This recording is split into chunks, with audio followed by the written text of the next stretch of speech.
Okay,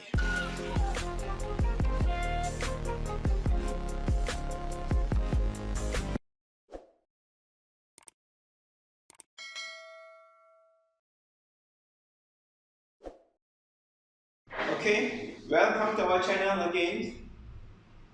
Today I'm going to talk slightly different from the previous video that I shared earlier on about the alternative route for fresh graduate.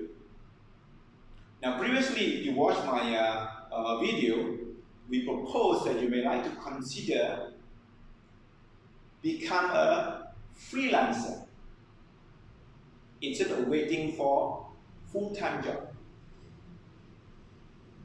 Now, if you're still very much keen or insist that you want a full-time job as your career, then there's three major steps that you need to overcome to ensure that you secure the job that you wanted to.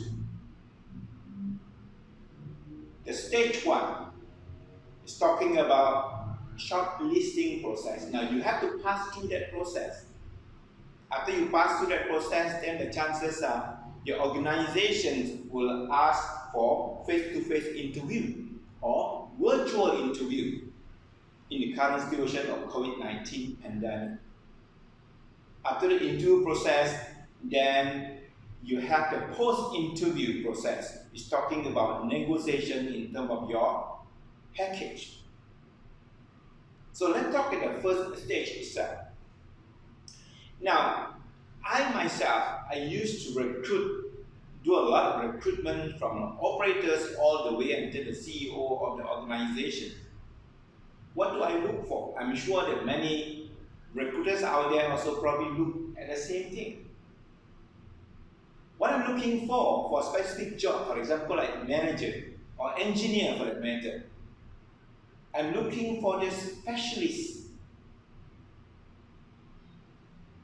When we want to hire someone, I want to be able to ensure that the person has the right skill to perform.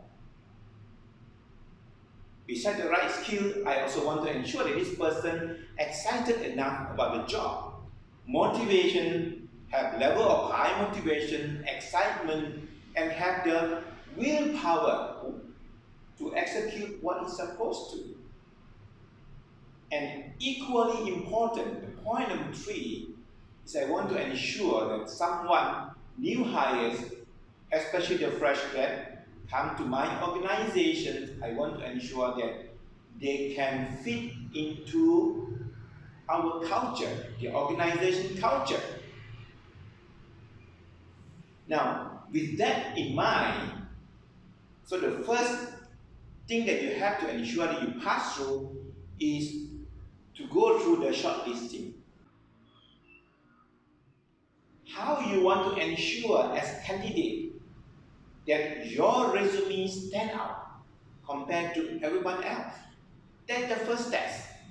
If you cannot go through that first test, you will fail to go for the second stage, which is talking about an interview. So how to ensure your resume is stand out? Everybody have the same, content, their knowledge, their skill, experience, and so on and so forth. So why should I look at your resume? One of the obvious things that I see in some of those candidates that have gone through, sometimes they change different form, or they change different color, different format. The paper that they print out itself is different color, in different color. But to me, that is very much old way of having the resume for a job. In technology stage right now, I would be looking for something different, totally different. Perhaps if you can create video of yourself and share it with me as part of your resume, that would be great. Because I'm not only looking at the written content there, but I also observing how you behave. There's many things that I can observe from there. as a recruiter, probably I can observe some level of personality, communication abilities, and probably your EQ, working with other people, the social skill, and many more. Those will help recruiter. This is stage one. So you have to pass through the shortlisting process. You need to ensure that your resume is different from others, then only the recruiter will take a look at it. Now, stage two. If you pass the stage one, then probably will call for the face-to-face interview, as I said, or maybe the virtual interview through a webinar or whatever channel that we like to choose, right? So the second stage during the interview, what are the recruiters looking for? What are the recruiters looking for? Definitely one of the key areas they're looking for evidence of your past behavior. Because those past behavior we associate with potential future behavior. So when we interview, and I believe often people like to talk about the behavioral-based interview. All right. So what are we looking for? What are recruiters looking for? Basically, evidence of your past skill, how you apply your previous skill in that particular incident, particular project, for example. Then the next thing is we're looking for logical sequence of how your thought process when you analyze or solving specific problem. Problem solving skill come into play as part of it. We're also looking for IQ, how you communicate with people, understand yourself, understand other people. How can you work with other people as a team? Are you a team player or are you not?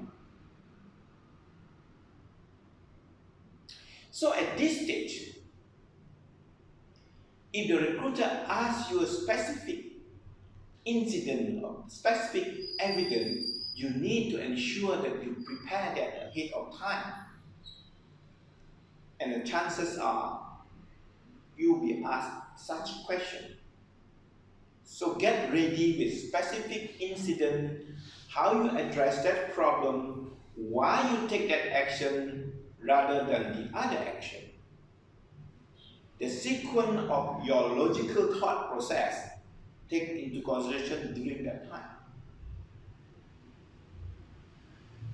Now, normally after the interview, the recruiter also will ask you any question you like to ask them.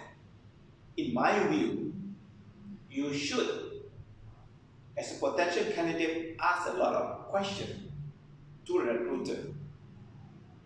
Some of the areas that I would like them to ask me if I'm the interviewer, I like them to ask me about my company vision, my company mission, critical mission in next 12 months, 36 months down the road, for example. How can this particular job that I apply contribute to the mission critical? The job structure of the organization, very hard, very tall, structure, very flat structure. That will give me some clue of how the management teams work within the organization. If a high structure means the chances are any decision making going to take a little bit longer to complete or to approve, because there's many layers of people supposed to approve. But with a flat organization structure, decision making tend to be much faster. Who's my reporting manager? And what level is the reporting manager? So I can gauge how far can I grow from here. What is the recognition process in that organization? Are they recognize people based on the individual or based on the group performance? You'll be able to gauge as well whether it is individual based or the group based. how well they take care of the employee in that organization. And probably you may like to ask also something like average tenure. How long on average the employees stay in that organization? If 10 years organization and the average tenure is about 1 year, then give me some indication that a lot of turnover in that organization, something may not working out well. Would I like to join? So those are some of the questions that perhaps I suggest you may like to ask them. Now, from the interviewer standpoint, I will see those kind of questions indicating your motivation, indicating your excitement to join the organization, like the job. If you fail to ask any questions, then in my mind, as a recruiter, it's probably you don't like it. You come and interview, you talk to me, and then eventually you just go on. Now, if you have passed through the interview, some organizations they may choose one. They may choose one interview, two interview. You may choose individual one-to-one interview. You may choose panel interview. But as far as I'm concerned, it's the same. They are still looking for evidence of your past behavior to determine your future behavior. So you have to think through around that. Most of the time, of course, they don't ask, they don't let you know that what kind of question you want to ask, but those are the areas you need to look for. Now the third stage, assuming that they interview and they like to engage you, they like to hire you. Of course, most of the time, if lower position, probably they don't do a cross-reference, but higher position, managers, directors, VP, and so on and so forth, or CEO of the organization, very high chance that they will have some cross-reference. So whatever you say during the interview, you need to ensure that the authenticity of the content. Because when they cross-reference with the previous organization, they say different things, your chances become slimmer. Now, as a candidate, what should you do after the interview? I strongly recommend that immediately after the interview, send them an email, thank you email to that organization for giving you a chance or listen to you, and so on and so forth. Now, after the first email, probably 1 or 2 weeks later on, then follow with another one email to ask about what the status right now, anything else that they need from you, and so on. Why I suggest you to do that? It's because to show your enthusiasm that you want the job, you like the job. If after interview you keep quiet by yourself, the chances are they may also forgotten about you, or they may feel that you are not interested. Now, if they come back and say, yes, we want to hire you, then you start negotiate for a deal. How much pay are you expecting? I ask this question all the time if I interview someone. What is the minimum pay that you expect? Because the organization, the recruiter, will start to gauge how much can I offer this particular individual. But remember one thing that I believe the recruiter will not tell you is that in any organization, they have the job structure. The job structure will tell you how much pay this person entitled to. They have minimums, they have maximum, they have midpoint. Alright? So how would you know what kind of pay range that they have in that organization? The chances, of course, you don't know. So perhaps the best answer if they ask you how much money you want, how much pay you want, perhaps you can respond to them that you give the best to your organization structure permit, for example, right? If I do the recruitment normally, even someone asks for much lower pay, I will definitely adjust to the pay range in that particular organization. The reason is very simple.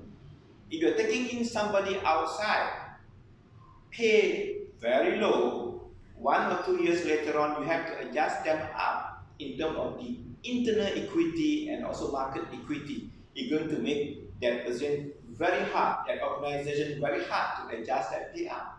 So normally, we will pay within the pay range. So you can ask for such thing. Now, in my experience, one of the ways, let's say you like the job very much, but you can see from the recruiter, they still have some hesitations of whether they want to hire or not hire, and so on and so forth, taking their time, drag their feet before they offer you, and so on. My suggestion, you may like to, think about it. You may like to offer to the recruiter that, hey, since I see that you have some hesitation to hire me, why don't put me on short-term contract for 3 months or 6 months? Let me show you how I perform. Then you hire me full-time after that. I've seen many people eventually end up with full-time job. Because when they hire you, at some point in the organization, they have simulations, they have the learning curve and so on. The chances are they are not going to terminate you after 3 or 6 month short-term contract unless you really not performing. So that's another one of the alternatives that you might like to offer to the recruiter if you see some hesitation. Alright, so we have covered 3 hurdles that you have to go through. The first, if you need to ensure that your resume stand up strong enough to attract attention from the recruiter.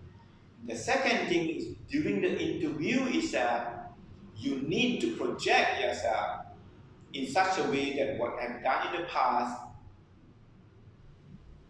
you are done to your best of your ability, because they are looking for some evidence that your past behavior projecting the future behavior. And the third stage is after the interview itself. Show your enthusiasm by talking to them or send email to them, WhatsApp them, whatever thing, to ensure that you are still engaged with your potential organization or potential employer. With that, I hope it will help you to some extent if you're still looking for their full-time job. See you in our next video.